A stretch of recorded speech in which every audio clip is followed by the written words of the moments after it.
Welcome है आप लोग का एकेडमिक लॉ में। तो आज हम लोग पढ़ेंगे फॉल्स इम्प्रिजनमेंट। तो फॉल्स इम्प्रिजनमेंट है क्या टोट्स में, वो पहले मैं बता देता हूँ, कॉन्सेप्ट दे देता हूँ, उसके बाद हम लोग पढ़ेंगे। फॉल्स इम्प्रिजन मतलब किसी को, मतलब आपको कोई एक आदमी कैद कर लिया और आपको जाने नहीं दे रहा है, कुछ घंटा के लिए कैद कर लिया, कुछ महीना के लिए हो सकता है, कुछ साल के लिए, बगैर किसी वजह के कैद कर लिया और आपके बगैर मर्जी के कैद कर लिया, तो उसको फॉल्स इम्प्रिजनमेंट कहेंगे। फॉर एग्जाम्पल आप जा रहे अपने काम में जा रहे हैं, बाहर से कोई आपका रूम बंद कर दिया और आपका और कोई रास्ता नहीं है बाहर जाने का और उसी में आप रहेगा, आप उस दिन काम पर नहीं जा पाए, तो जो आपको लॉक कर दिया बगैर आपके मर्जी के, तो आपके साथ फॉल्स इम्प्रिजनमेंट किया। इम्प्रिजन मतलब कैद कर देना। तो क्या हुआ, आपको कैद कर दिया, कुछ घंटा के लिए आप काम अपना नहीं कर पाए, तो फॉल्स इम्प्रिजनमेंट कहलाएगा। या आप रास्ता से जा रहे हैं, या तो समझिए पुलिस आपको पूछताछ करने के लिए रोक दिया, आप इंटरव्यू देने जा रहे हैं, पुलिस आपको रोक दिया, लेके थाना लेके चल गया और वहाँ पे बैठा के रख दिया, आपको जाने नहीं दे रहे हैं। तो क्या, और आप उनके पास कोई प्रूफ नहीं है आपको पकड़ने का, फिर भी वो पूछताछ कर रहे हैं, उसके वजह से क्या हुआ, आपका इंटरव्यू रुक गया। अगर तो आप कोर्ट में जो है केस फाइल कर सकते हैं कि ये मेरे पास साथ फॉल्स इम्प्रिजनमेंट किया है, क्योंकि उनके पास कोई प्रूफ नहीं था, मुझे इंटरव्यू नहीं दे पाया इसके वजह से। तो कोर्ट क्या करेगा, आपको मुआवजा दिलाएगा, कुछ पैसा देने बोलेगा कंपनसेशन के तौर पर। या आप रास्ता से जा रहे हैं कोई रोड से, अब रास्ता से जा रहे हो, कोई रोड ब्लॉक कर दिया, आपको जाने नहीं दे रहा, तो वो भी फॉल्स इम्प्रिजनमेंट में ही आता है। लेकिन फॉल्स इम्प्रिजनमेंट का एक कंडीशन ये है कि पूरा मतलब वन ही ऑप्शन होना चाहिए। यानी आप रास्ता से जा रहे, कोई रोड ब्लॉक कर दिया और दूसरा साइड से रास्ता है, तो आप उस रास्ता से चल जाइए। अगर आप वही रास्ता से जाना चाहेंगे एक ही डायरेक्शन में, दूसरा रास्ता से नहीं जाएंगे, तो फॉल्स इम्प्रिजनमेंट नहीं कहलाएगा। इसीलिए फॉल्स इम्प्रिजनमेंट के लिए होना चाहिए वन साइड, मतलब आपको रूम में बंद कर दिया हो, तो अगर दरवाज़ा दूसरा नहीं है उसके अलावा जहाँ बंद कर दिया, तो फॉल्स इम्प्रिजनमेंट कहलाएगा। अगर रूम में बंद कर दिया, दूसरा दरवाज़ा है, तो क्या होगा, आप जा सकते हो उस दरवाजे, तो फॉल्स इम्प्रिजनमेंट नहीं कहलाएगा। फुल तौर पर इम्पार्शियल नहीं होता है, अगर वो उसमें थोड़ा सा कंपनसेशन आपको मिल सकता है, लेकिन फॉल्स इम्प्रिजनमेंट होने के लिए फुल आपके पास दूसरा ऑप्शन नहीं होना चाहिए। जैसे आपको रूम में, जैसे आपको पुलिस बैठा दी, आपको जाने नहीं दे रहा और कहीं से भी आप निकल नहीं पा रहे, तो फॉल्स इम्प्रिजनमेंट कहलाएगा, बगैर किसी वजह के किया। चलिए हम लोग पढ़ेंगे तो और बेहतर तरीके से समझेंगे फॉल्स इम्प्रिजनमेंट है क्या। तो क्या है false imprisonment? False imprisonment is a tort under the common law that involves the unlawful confinement of a person without consent or the legal justification। मतलब किसी पर्सन को गैर कानूनी तरीके से कोई बगैर उसके मर्जी के कोई कहीं पे कैद कर देता है, कहीं पे रोक देता है, जाने नहीं देता है, तो फॉल्स इम्प्रिजनमेंट कहलाता है। It deprive a person of their the freedom to move freely, कि ये क्या करता है, वो रोक देता है उसको आज़ादी के साथ जाने आने से। तो राइट टू फ्रीडम है हम लोग के पास, फंडामेंटल राइट्स का भी ये वायलेशन है। In a case of the false imprisonment the plaintiff does not have to prove that they were physically restrained, but they must show that they were not free to leave due to the defendant's action.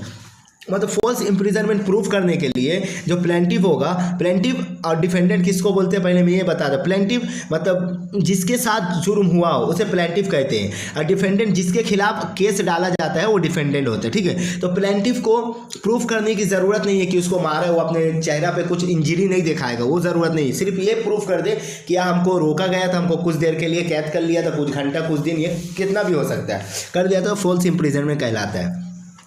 तो ये कर, लेकिन इसके कुछ elements हम लोग पढ़ेंगे, इसके कुछ एलिमेंट्स है जिसकी वजह से फॉल्स इम्प्रिजनमेंट पूरा होता है। तो क्या पहला एलिमेंट्स क्या है? पहला है इंटेंशनल एक्ट।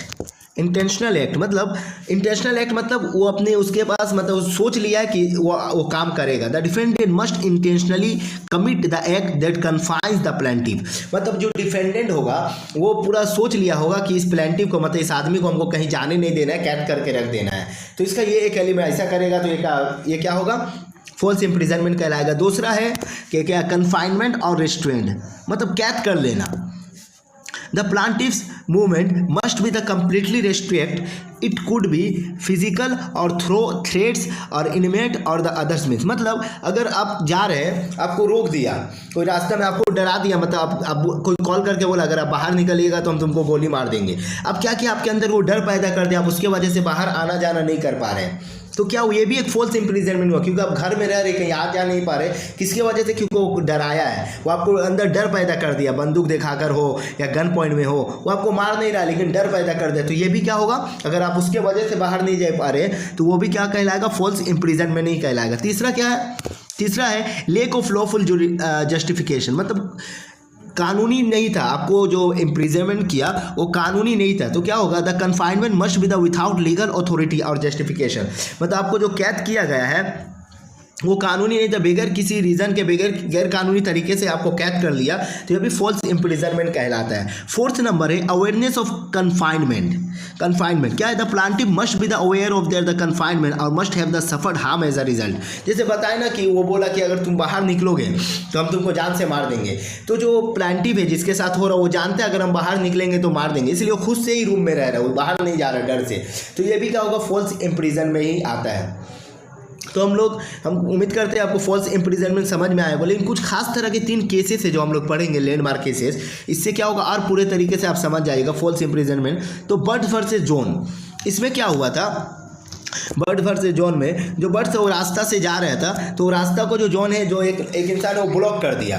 ब्लॉक करने से क्या हुआ, ब्लॉक कर दिया तो बर्ड्स बोला नहीं मैं एक इसी रास्ता से जाऊँगा, वो क्या किया, कोर्ट में जाके केस फाइल कर दिया, कि कोर्ट में जाके केस फाइल कर दिया कि मैं ना इस रास्ता से जा रहा था, मुझे रोक दिया, जिसकी वजह से मैं ये फॉल्स इम्प्रिजनमेंट किया। लेकिन कोर्ट देखा कि वहाँ पे दूसरा रास्ता था, तो वहाँ से वो जा सकता था, तो कोर्ट बोला नहीं ये फॉल्स इम्प्रिजनमेंट नहीं होगा, क्योंकि जब सेकेंड रास्ता है तो आप वहाँ से जाइए, इसलिए वो बोला कि नहीं जा सकते। यहाँ पे कोर्ट क्या किया, प्लांटिव के फॉल्स इम्प्रिजनमेंट खारिज कर दिया कोर्ट और बोला कि ये नहीं होगा। ठीक है, तो ये केस था, पहले बोले तो फॉल्स इम्प्रिजनमेंट होने के लिए क्या होना चाहिए कि फुल तौर पर पूरे तो आपके दूसरा ऑप्शन नहीं होना चाहिए, यहाँ पे तो था तो जा सकता था। अब दूसरा केस हम लोग पढ़ेंगे, marrying versus Graham white aviation को लिमिटेड। इसमें क्या हुआ था, ये कंपनी है, इसमें क्या हुआ था, चोरी हो गया था, इसमें क्या हुआ था, चोरी हो गया था, जिसकी वजह से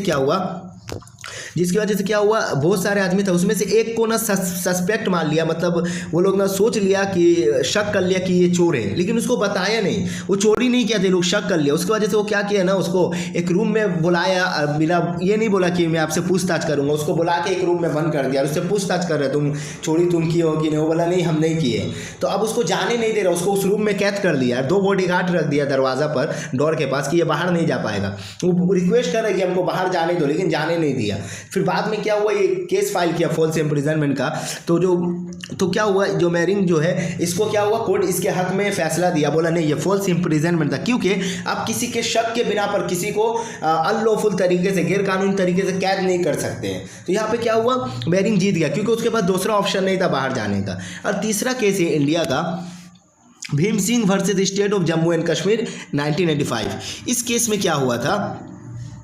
क्या हुआ था कि भीम सिंह एमएलए था, मतलब मेंबर ऑफ लेजिस्लेटिव असेंबली था, वो जा रहे थे असेंबली, वहाँ पर क्या है, जम्मू कश्मीर का पुलिस क्या हुआ, उसको डिटेन कर लिया, उठा लिया। उठाने से क्या हुआ, भीम सिंह का क्या हुआ, भीम सिंह जो है अपने काम में जो जा रहा था असेंबली, अपना काम करने जा नहीं पाया, और उठाया गैर कानूनी तरीके से, इलीगल तरीके से उसको उठा लिया, जाने नहीं दिया। तो भीम सिंह क्या किया, केस फाइल किया फॉल्स इम्प्रिजनमेंट का, तो कोर्ट ने देखा हाँ ये इलीगल था, उसको बगैर किसी रीज़न का उठा के उसको काम में नहीं जाने देना, तो कोर्ट ने जस्टिस दिया कि भीम सिंह को जो है कंपनसेशन मिलना चाहिए।